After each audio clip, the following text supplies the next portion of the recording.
శైలు తండ్రి తన కొడుక్కి బుద్ధి చెప్పి అక్కడి నుంచి తీసుకొని వెళ్ళిపోవడంతో అందరూ ఊపిరి పీల్చుకుంటారు. తమ కుటుంబం కోసం మహాశైలు, గాయత్రి గట్టిగా నిలబడడం చూసి మాధవ్‌తో పాటు అన్నదమ్ములు ఎంతో సంతోషిస్తారు.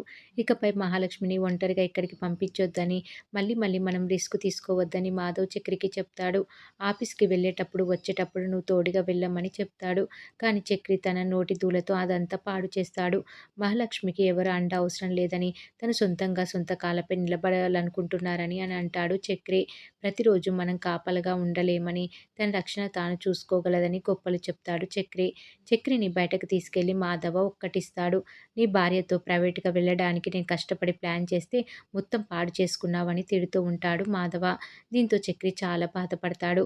అన్నయ్య ఇంతలా ఆలోచిస్తే నేనే చెడగొట్టుకున్నానా అని బాధపడుతూ ఉంటాడు చక్రి. ఇంకా మరోవైపు ఇంటికి వెళ్ళిన తర్వాత వరాలు శైలుని గట్టిగా తిడుతుంది. ఇన్నేళ్లు మేము పెంచి పెద్ద చేసి చదివిస్తే ఇవాళ మా పరువు మొత్తం తీసేసావని మండిపడుతూ ఉంటుంది. అందరి ముందు మాకు సపోర్ట్ చేయకుండా ఆ మెకానిక్ గాడి కుటుంబం వైపు నిలబడతావా అని నిలదీస్తూ ఉంటుంది వరాలు.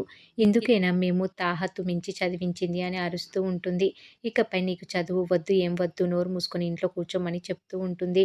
కొడుకుకి చెప్పి తనను ఓ గదిలో బంధించి బయట తాళం వేయిస్తుంది. అర్జెంటుగా దీన్ని పెళ్లి చేసి పంపించేయాలని, వెంటనే ఆ సంబంధం వాళ్ళని పెళ్లి చూపులకు రమ్మని చెప్పమని మొగుడికి చెబుతుంది వరాలు. తనను ఇంట్లో బంధించిన విషయం కేశవ్‌కు చెప్పడానికి కూడా తన దగ్గర ఫోన్ లేకపోవడంతో ఏడుస్తూ కూర్చుంటుంది శైలు. ఇక మరోవైపు సురేష్ మహాలక్ష్మిని అనరాని మాటలు అనడంతో మాధవ్ చాలా బాధపడతాడు. అందరూ నిద్రపోతుండగా మాధవ్ కేశవ, కన్నను నిద్రలేపి మనం ఇల్లు వదిలి వెళ్ళిపోదామని అంటాడు. లేకపోతే మహా ప్రతిరోజు ఇలాంటి అవమానాలు పడాల్సి వస్తుందని చెప్తాడు మాధవ. ఇక చక్రి మహాను ఈ ఇంట్లోనే ఉంచి మనం వెళ్ళిపోదామని అంటాడు. ఈ మాటలన్నీ విన్న చక్రి లేచి మీరు అనుకున్నది జరగదని చెప్తాడు. మహా ఇంట్లో ఉంటుందే మీకోసమని, మీరు వెళ్ళిపోతానంటే అస్సలు ఒప్పుకోదని అంటాడు. పైగా ఇదంతా నేనే చేసిన కుట్రని అంటుందని కాబట్టి అందరూ మూసుకొని పడుకోమని చెప్పి పడుకుంటాడు చక్రి. ఇక తెల్లారిన తర్వాత ఇదే విషయం మహాకి చెప్పగా ఆమె చక్రిని తిడుతుంది. నిజం చెప్పు ఇదంతా నీ ప్లాన్ కదా అని అంటుంది చక్రిని మహా.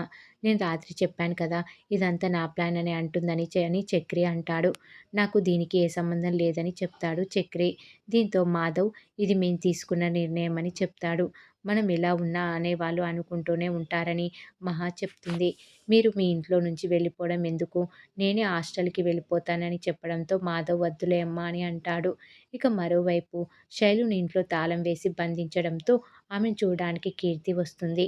కీర్తి ఫోన్ నుంచి శైలు కేశవ్‌కి ఫోన్ చేసి విషయం చెప్తుంది. ఈరోజు నాకు పెళ్లి చూపులని ఏడుస్తూ చెప్తుంది శైలు కేశవకి. మరి ఏం జరగబోతుందనేది రాబోయే ఎపిసోడ్‌లో తెలుసుకుందాం.